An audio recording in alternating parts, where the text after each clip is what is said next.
We are going to another episode of Hard Foul Radio. Appreciate everybody for tuning in this morning. Wonderful day, wonderful time to be alive, man. It is game one of the NBA Finals. Let's get into it. This is the show that values time and puts God first. Appreciate you guys for hanging out with me on a Wednesday. So, there's a really popular series on Twitter right now called Attack on Wemby. And I don't want to do anything to take away the credit from them. What these guys are doing, animating, it's been a really fun story. It's been awesome. But that got my brain racing. Remember, I compared Wemby to Thrag last week.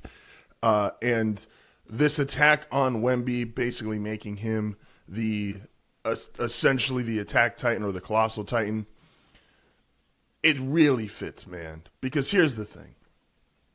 This series is going to be 100%. It's going to be a Victor Wembanyama series. His impact is going to directly show and is going to directly reflect who is winning and who is losing. If Wemby comes out, here's the thing for guys that are dominant.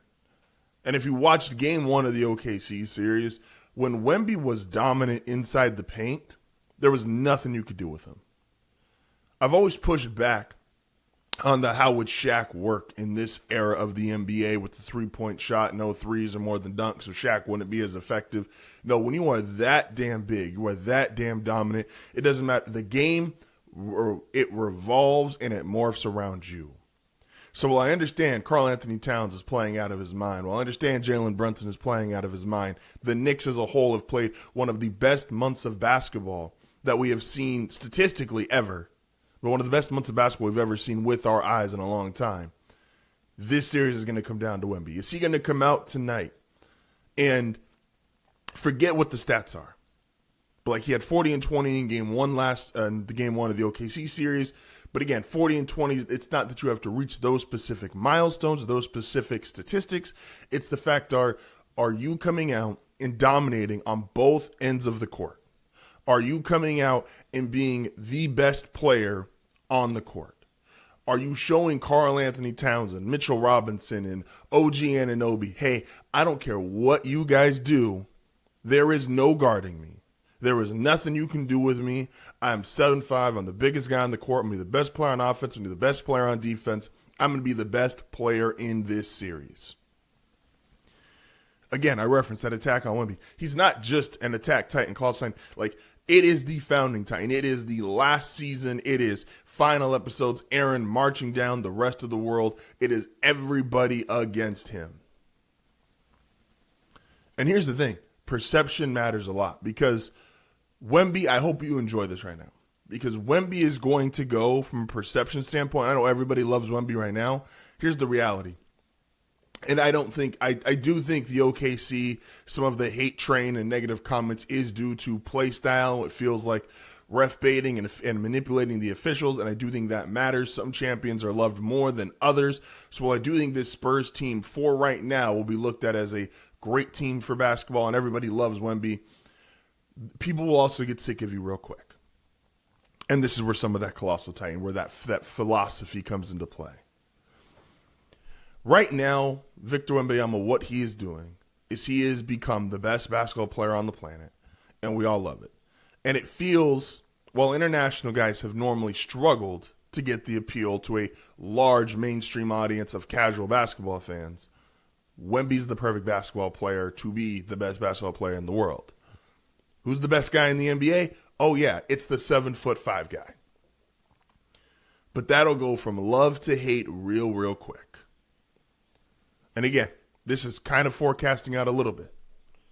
We obviously got game one tonight, and this whole series, again, I think is going to be totally dictated by how dominant he is. If you look at the OKC series, his plus minus the Spurs were a totally different team with him on the court, with him off the court. He is going to be the all-be-all in this series. But people are going to get sick of him real quick. Because if he wins this title, and then let's say he wins a couple more, and the Spurs have a chance to win 2 or 3 titles before they even get guys on their second contract between him, Harper, and Castle, people are then going to look at this and go, oh, he's just unfair. Oh, of course we can't win anymore. Other fans are going to get discouraged. And I'm curious what it's going to look like long term when that right now everybody loves him.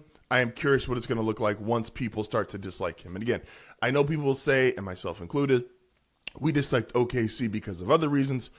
But again, part of the reason you dislike any champion is because they are winning and your team is not.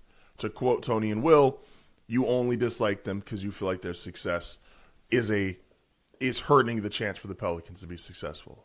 And respectfully, the Pelicans want to be successful anyway. I love my team, but they got bigger problems to work on. Moving on to one of the biggest trades in recent NFL history. Myles Garrett's a Ram. Don't know if you heard this. So first off, I want to stay here. Myles Garrett, this is a real sign of when you are great, do what you want to do. Set your own terms, dictate your own life. When you are great at something and you are as great as Myles Garrett is, do what you want to do. Myles Garrett last year demanded a trade. Then he signed the largest contract ever, still the largest contract ever, for a non-quarterback in NFL history. And as the Browns were losing games, everybody's like, I don't feel bad for Myles Garrett. He signed up for this. He wanted to be a Brown. I don't feel bad for Myles Garrett. He chose this, quote unquote, he chose this life, right?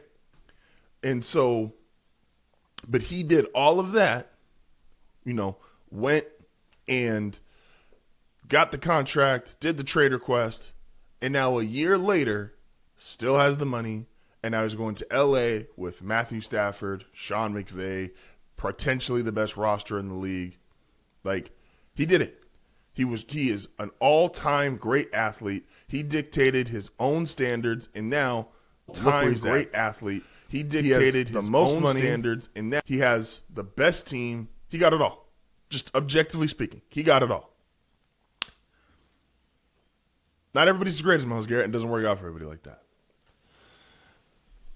What the Rams have done, and this is the smart thing to do, is it's similar to what the New Orleans Saints did at the end of the Drew Brees era. When you have an all-time quarterback, a Hall of Fame quarterback, and they only got a little bit of time left playing in the NFL, you do whatever and you do as much as you can to keep them, to give yourself the best chance to win towards the end of their career. This bill will come due. We all are aware of this. They added Trent McDuffie and Myles Garrett. They're going to have to pay Puka Nacua. They brought, obviously, Devontae Adams' contract. Theoretically, he's probably got one more year left on the team. But they just re-upped Stafford. Like, this team looks like a super team right now. But this bill will come due the same way it did for the Saints. And the Saints, post-Breeze, they're just getting out of 6 to 7 years of dysfunction because their cap was so tilted because they went in so hard at the end of the Drew Brees era. Now, they should have. 1,000%. They absolutely should have. This is not a criticism of the Saints. This is what you're supposed to do. You have a Hall of Fame quarterback at the end of his career. You do everything you possibly can. The Bucs with Brady, and I know he wasn't there his entire career, obviously, but when they had an older Tom Brady, they're like, we are going to do everything we can. Bring in AB. Mike Evans, we're getting you re-signed. Godwin, re-signing you. Bringing in Tristan Wirfs. Drafted Tristan Wirfs. We're bringing in Gronk. We are going to do everything. Bring back all 22 starters from a Super Bowl team. Yeah, this bill will come due, and who knows where Sean McVay is going to be in 5 years. He might not be here for the rebuild. But when you have Stafford and you got a chance, and listen, I don't think it's going to happen, but man, let's all sit around and pray and hope Aaron Donald really, really likes retired life. Because him and Myles Garrett on that team, and I said this, and Tony disagrees with me because Tony thinks he's already in this class, and he might be. But Myles Garrett is going to have a real chance now to put himself in the real all-time defender conversation. We have a bunch of all-time greats. We have a bunch of guys who are high-end Hall of Famers, some of the greatest we've ever seen play the sport. But when it comes to defenders, Lawrence Taylor, Deion Sanders, and Reggie White have kind of always sat at a table by themselves. These guys have rings. These guys are in my opinion, the best defenders to ever play. Reggie White from an interior perspective, Lawrence Taylor as a pass rusher, and Deion Sanders corner, but secondary overall. And if we want to do that, I think the next closest guy is probably Ed Reed, but I think I think that table is still exclusive to those three. And Ed Reed's great. Ed Reed's the greatest safety to ever play the game. Myles Garrett with some championship hardware. He's obviously already got the Defensive Player of the Year awards. With some championship hardware, he's going to have a chance to sit at that table by when his career is all said and done. I think the only reason J.J. Watt doesn't sit at that table is because he doesn't have a title. And I know titles, they only matter for quarterbacks. Did you see how Aaron Donald reacted when he won a title? Did you see how Reggie White reacted when he won a title? If you go back, look at Deion, how he moved in the offseason because he wanted to win a title. Cowboys, 49ers going back and forth, almost like a mercenary type player. Yes, quarterbacks get a lot of credit, and a lot of their legacy is tied around titles. But it matters to everybody. And if Myles Garrett gets himself a ring, potentially too. And again, the Rams, the one thing you're doing that's already kind of right is, I know the Ty Simpson pick, everybody crapped on it. But if this works out, you overpay now, and then you'd have to start tearing apart some pieces of your roster. It'll be a little easier to do and a little more flexible with Devontae Adams, who's just going to naturally retire. Stafford's going to naturally retire. And Ty Simpson you have on a rookie deal. I don't think this will be as bad a fall-off as New Orleans Saints. But no, they will not keep this exact roster for, this is not a 5-year plan. This is a 2-year plan with the backup already in place. And that's what great organizations do. They got it figured out. Oh, man, a lot to talk about. Game 1 of the NBA Finals is tonight.